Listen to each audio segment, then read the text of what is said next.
lake. The sun rises and sets on this lake, on the rocks and trees, on the boathouses, and their invisible, wholly palpable histories, and on the water itself, on the looming leafy greens, the bridge, the darting insects, and the splash of fish.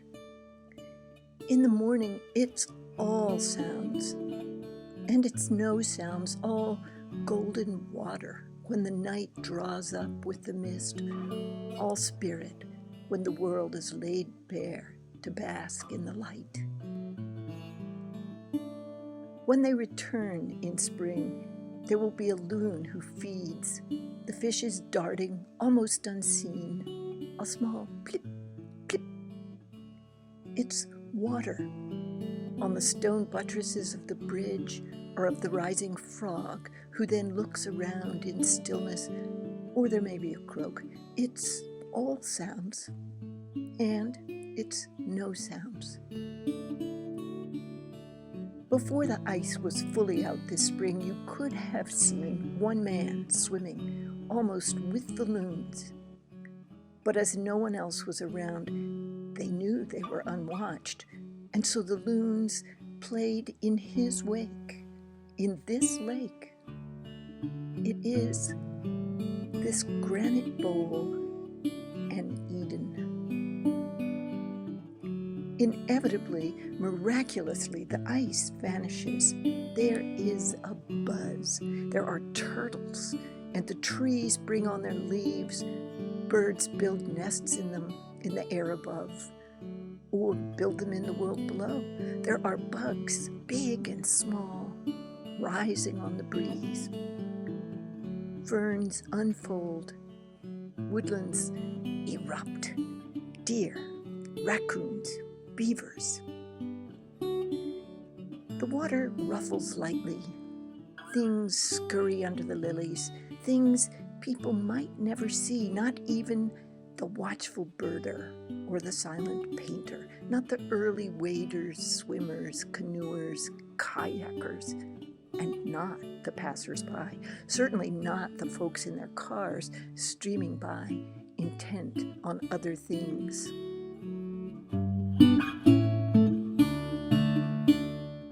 But a few do stop. Swimmers unfold themselves.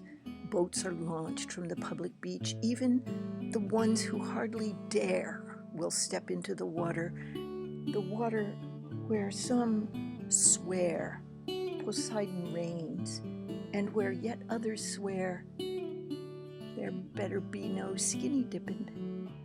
But all agree there are gods and spirits there.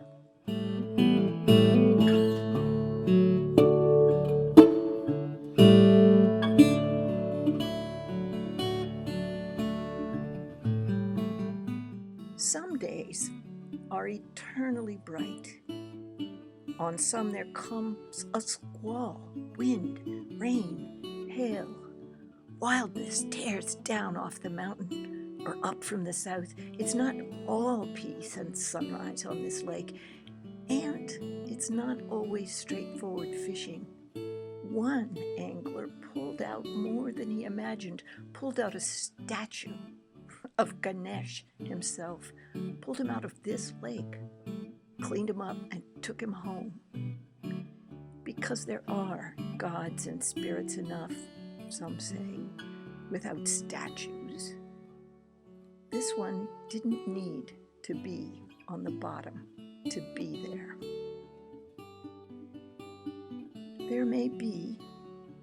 There is always a kind of communion at a lake.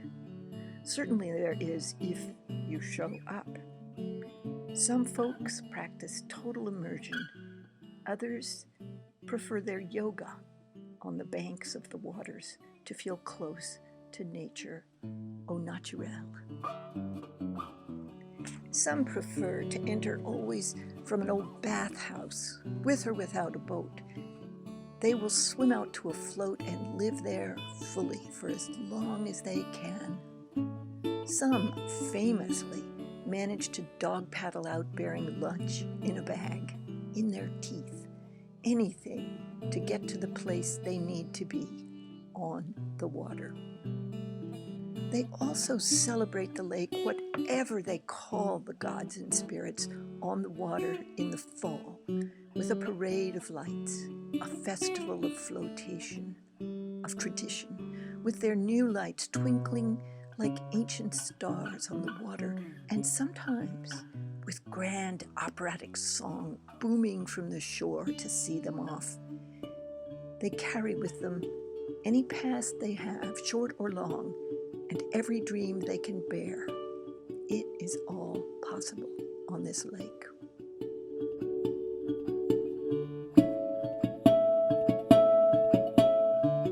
It's possible to start married life on the Narrows Bridge, to visit it every year for half a century afterward, to retouch and reaffirm the spirit of the lake and of your earnest vows.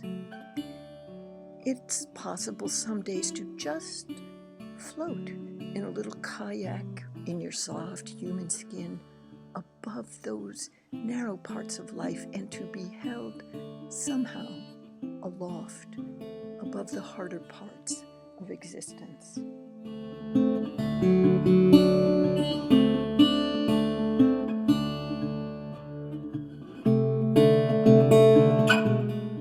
While you float among the silent trees in and around their busy trunks and branches, you can see what you don't always get to see from land. Roots, strong and sinuous, reaching into the water, right down through it, reaching for what trees need, and quietly, surely finding it. So can we, just by watching them and breathing the stillness of the lake, draw up our nourishment. Not every root in life is buried, and here we see them frankly clasping boulders because they're there, like any problem met, embracing them like a lover as they reach for more earth. When it's calm, we see them again, the trees and roots in their reflections. Then the scene changes, disturbed by wind or weather, or by geese coming in for a landing on their way south. There may be a bear roaming around before the cold sets in. There are certainly moose. You may have seen one swimming all the way across the lake to his own northeast passage, into the reeds, into the land of beaver and red-winged blackbirds, cattails, and twiggy dams. They all reach a crescendo of sociability when there are apples to steal, berries to pick, and hides to build, just before the cold returns. The cold brings on new and hidden lives for all the denizens of the lake. Many burrow into the earth right there under the water, others in the hills and woods nearby. Some give up swimming and fly away for the duration of ice. That is when the people take new delight, donning warm clothes and ice skates, pushing chairs or fishing shacks out onto the ice to make a new and temporary home on this lake, in a land of ephemeral wonder, far from their usual homes. They fish, they skate, they play. They run teams of dogs out of the fields, out of the woods, across the lake. They paraglide. They cut holes in the ice and draw out fish.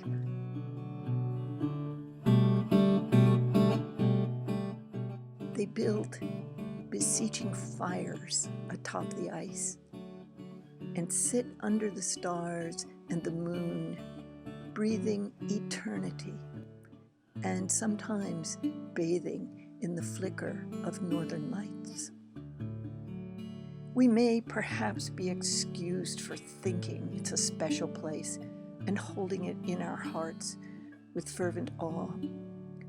Where else would you, anywhere, find yourself skating on black ice under the full moon, long lines of you playing crack the whip, or wielding snowballs in mortal battle, playing ice hockey with something like a Secchi disc, and then be beset by a blizzard and embraced by a ceremony in which combatants are knighted with a frozen pickerel.